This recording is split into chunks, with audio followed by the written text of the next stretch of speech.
Почитувани, да не беа проектите започнати и реализирани во време на ВМРО ДПМН, СДС ќе немаше што да промовира пред граѓаните.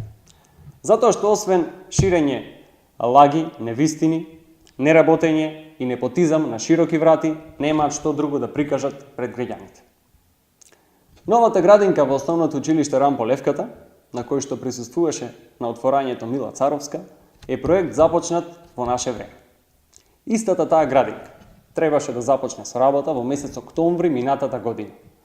Но поради непознати причини, сето тоа се одолговлекуваше, веројатно заради собирање на некакви ситни политички поени. Центарот за деца со церебрална парализа ќе биде во веќе постоечки објект.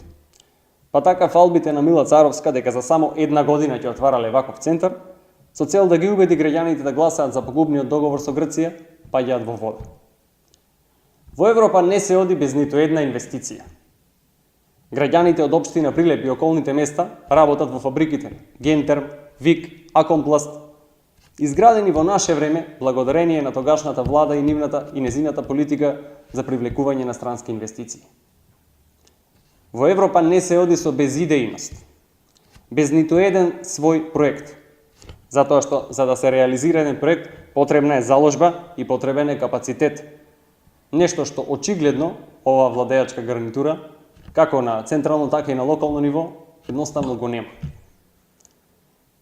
Пречистителната станица, каде што пред известно време позираа премиерот Заев, градоначалникот Јовановски и претседателот на Совет Миле Талески, и уште еден од низата на значајни проекти за градот Прилеп, кој што беше започнат во време на ВМРО ДПМН.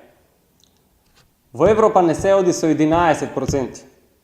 Мизерни 11% реализација на капитални проекти. И наместо сега да ја замајуваат јавноста со промоција на готови проекти, обезбедени или реализирани во наше време, па редно време е да ги засукаат ракавите и да започнат со работа. Да започнат со работа на нешто свое. Нешто од многуте работи кои што ги ветуваа во предизборната кампања. Затоа што како што има пари за милионски тендери за најблиските соработници и за ново регистрирани фирми, така мора да има средства за нови проекти и инвестиции во нашиот град.